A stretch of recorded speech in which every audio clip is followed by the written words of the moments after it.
평안하셨습니까? 네. 오늘은 신령한 젖을 먹어라 할라부에 대해서 말씀을 해볼까 합니다. 할라부는 몇 자로 되어 있다고 그랬어요? 세 자. 세자. 헤트, 라메드, 베이트. 그럼 헤트는 뭐라고요?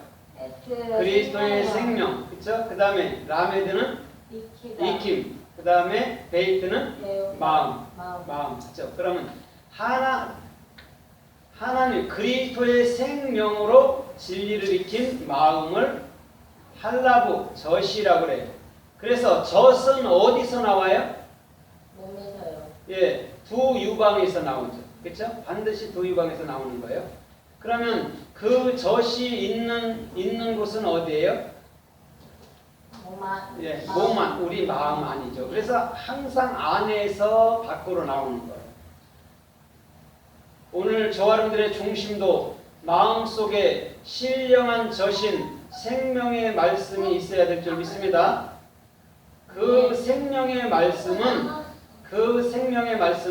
저와 여러분들의 중심에 뭐가 돼야 돼요? 근원이 돼요. 그래서 주님은 항상 저와 여러분들 마음속에서 생명, 당신의 생명, 영으로서 그 진리를 익히게 하고 또한 그 진리가 된 마음으로서 이제는 영혼들에게 참된 젖을 먹이는 자가 되어야 되는 거예요. 내가 젖을 먹고 크잖아요.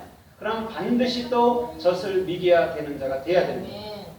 오늘 저와 여러분들의 중심도 나의 배움뿐 아니라 이제는 영혼들에게 배움을 주는 아름다운 일꾼들이 되길 주님의 이름으로 부탁드립니다. 그래서 젖대다가 낙타 기멜이란 말이에요. 은혜를 보답하는 거. 그래서 창세기 21장 7절에도 이삭이 젖되고 난 이후에 대연회를 베풀었죠. 잔치를 베푸는 거예요. 그건 말씀 잔치예요. 마태복음 22장에 말하는 것처럼 오늘도 저와 여러분들의 모든 삶이 주님 모시기에 항상 잔치집 같은 생명의 말씀이 있기를 주님의 이름으로 부탁드립니다. 그러면 성세에서 이 할라브라는 젖이 어떻게 쓰였는가를 살펴보자고요. 마태복음 24장 19절에 보면 그날에는 이렇게 말하면서 아이 뱀 자와 젖 먹이는 자에게 화이 또다 이렇게 얘기한단 말이에요. 아이 뱀 자가 여러분들 생각해 보세요. 아이 뱀 자가 화가 있을까요? 아니요. 아니죠. 생명으로 잉태하는데 어떻게 화가 됩니까? 또 젖 먹이는 것이 화가 있을 일입니까? 아니란 말이에요. 아이를 배우면 반드시 낳게 되고 낳게 된 그 자녀에게는 반드시 젖을 먹여야 되는 거예요. 그러면 오늘 저와 여러분들의 중심에서부터도 할라브라는 것은 뭐냐면 반드시 내가 자녀를 잉태했다면 낳을 뿐 아니라 그에게 젖을 먹여주는 자가 되어야 된다는 거예요. 그런데 세대주의자들은 그것을 뭐예요? 이 땅에 예수님이 재림하는 거에 비유해서 너 아이 배고 젖만 먹이면 너는 반드시 화가 있어 이렇게 얘기하는 거예요. 하나님은 한 번도 어린아이에 대해서 한 번도 버린다 말한 적이 없고 화를 내신다고 말한 적이 없어요. 아이들은 키워져야 되고 잉태한 자는 반드시 낳아져야 되는 거예요. 그럼 저와 여러분들 마음속에 잉태된 자가 누구예요? 예수 그리스도예요. 그럼 우리는 예수 그리스도를 낳게 된다는 거예요. 그럼 예수 그리스도를 낳았을 때 반드시 그것을 무엇으로 키워요? 예수 그리스도를 낳았을 때 젖, 신령한 말씀으로 키우는 거예요. 그게 젖 먹이는 자와 아이 뵌 자는 반드시 그 일을 행해야 되는 거예요. 다른 게 아니에요. 하나님은 그런데 화를 내지 않아요. 화를 주지도 않으시죠. 끝까지 오히려 저와 여러분들을 책임져 주시는 분인 줄 믿습니다. 오히려 그분이 나를 위해서 죽는데 그분이 뭘 우리에게 요구하겠어요. 로마서 8장 32절에처럼 예수 그리스도와 함께 모든 것을 우리에게 은사로 다 주신 줄 믿습니다. 그것을 저와 여러분들의 마음으로부터 간직할 때 그래서 우리가 은혜로 살 수밖에 없구나를 알아야 됩니다.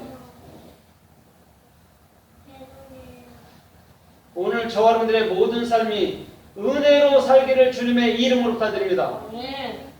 베드로전서 2장 2절에 보면 형제들아 너희는 어린 자녀들아 서로 다투거나 비방하지 마라 시기하지 마라 이렇게 얘기해요. 그러고 따라해봐요. 너희는 말씀에 젖을 순수한 젖을 젖을 사모하라. 사모하라. 자, 말씀은 순수한데 그것은 뭐예요? 젖이 젖. 젖은 뭐예요? 젖은 곧 생명이란 말이에요. 그래서 그것을 먹을 때 아이들이 어떻게 해요? 자라가는 거예요. 아이들은 생명과 은혜를 먹고 자라가는 거란 말이에요. 그래서 신령한 젖을 사모하고 또한 그 신령한 젖으로 자라가는 것인 줄 믿습니다. 베드로전서 2장 2절에서는 베드로는 그거에 역점을 두고 있는 거예요. 할라브라는 그리스도의 생명으로 익힌 마음이 될 때에 반드시 영적 성장이라는 신앙생활은 되게 돼 있는 거예요. 그냥 무의미하게 하루하루 보내는 게 아니에요. 자유를 얻다 해서 내가 방탕하게 막 살고 막 함부로 사는 그런 거 아니에요. 내가 자유를 얻었기 때문에 더 주께서 원하는 또한 주께서 기뻐하는 그런 삶들이 돼야 되는 거예요. 예배드리기 싫어하고 이러는 게 그게 자유입니까? 절대 아닌 거예요. 자유를 망각한 거예요. 진짜 자유는 그리스도와 연합돼서 그리스도의 생명 안에서 그 진리를 배우고 또한 그 진리를 배우면 또한 그 진리를 증거하는 자가 되어야 됩니다. 자꾸 내 육이라는 속에서 일어나는 생각과 마음과 타협하면 안 돼요. 그걸 다스릴 줄 알아야 돼요. 그럴 줄 알아야 젖됐다고 말할 수 있지요. 그거랑 맨 타협해갖고 하기 싫어 하다 보면 이제는 다 빼먹어 안 한다 그래. 예배 안 드려도 됩니다. 예배 안 드려도 된다고 생각을 한다니까. 그러면 그것은 우리들에게 곧 뭐가 돼요? 독이 되는 거예요. 자, 내가 밥 먹기 싫어 이렇게 해봐요. 그러면 결국 나만 힘 빠지는 거예요. 그렇죠? 우리가 밥을 왜 먹어야 되냐면 힘을 내기 위해서 먹는 거란 말이에요. 똑같단 말이에요. 생명의 말씀을 반복적으로 같은 말이지만 계속 먹게 되는 것은 저와 여러분들의 마음이 힘을 얻는 거란 말이에요. 그래서 베드로전서 2장 2절에서 베드로는 신령한 젖을 사모하라. 그것으로 너희가 자라가라 얘기합니다. 하나님의 말씀을 내가 먹을 때 알면은 나의 생각을 내려놓게 된단 말이죠. 그게 자라간 거예요. 어떤 여러분들이 도덕적으로 내놔서 다르게 살아서 그게 신앙생활이라면 절대 될 리가 없단 말이에요. 그러나 하나님의 뜻과 은혜 가운데서 나의 생각을 자꾸 포기하다 보면 그것이 신앙이 되는 길이란 말이죠. 그래서 창세기 18장 8절에 보니까 세 천사들, 세 사람이 방문했을 때 아브라함이 우유와 버터와 송아지를 잡아 그들에게 대접했어요. 거기서 우유가 할라브 젖이에요. 우유라고 번역해 놓은 거예요. 젖이에요. 그럼 그 젖은 뭐예요? 그리스도의 생명으로 내가 진리를 익히는 거예요. 어디서? 마음으로부터서. 그래서 젖은 항상 유방을 통해서 안에서 밖으로 나가는 거예요. 그게 젖을 먹어라, 우유를 먹어라, 그거는 신령한 말씀이다 이렇게 얘기하는 거란 말이에요. 신령한 말씀은 마음으로부터서 깨닫는 거예요.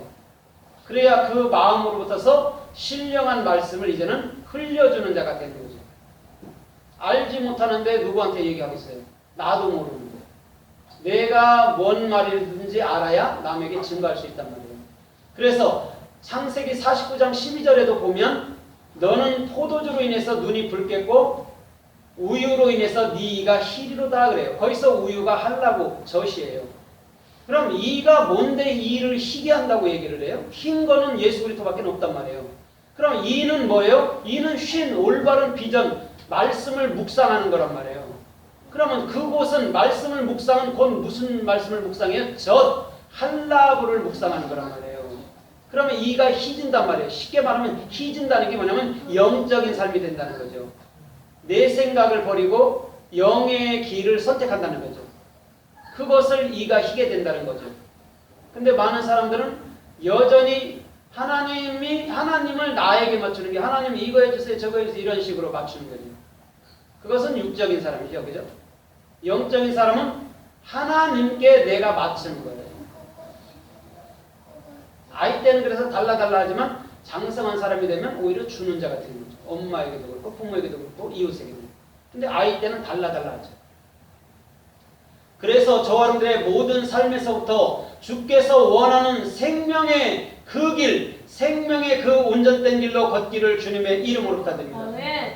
우리 주님은요, 그런 자들 또한 그런 것들을 원하시고 계신 거예요. 다른 것들을 원하는 게 아니라. 그래서 끊임없이 주님은 저와 여러분들을 생명 가운데로 인도하여 주실 줄 믿습니다. 그래서 사무엘상 7장 6절 이하에도 보면 사무엘이 젖 먹는 어린 양을 번제로 취해서 주님께 드립니다. 젖 먹는 어린 양을 드렸어요. 자, 젖 먹는 자면 어떤 자예요? 젖 먹는 자면 말씀을 먹고 이해한 자예요. 그게 젖 먹는 어린 양이에요. 그럼 젖 먹는 어린 양은 1차적으로 예수 그리스도고 2차적으로는 우리란 말이에요. 그럼 그 자는 반드시 누구에게 드려졌어요? 예? 하나님께 드려졌죠. 왜 드려지냐면 우리의 육적 생명은 이미 십자가에서 하나님께 드려진 자가 됐단 말이에요.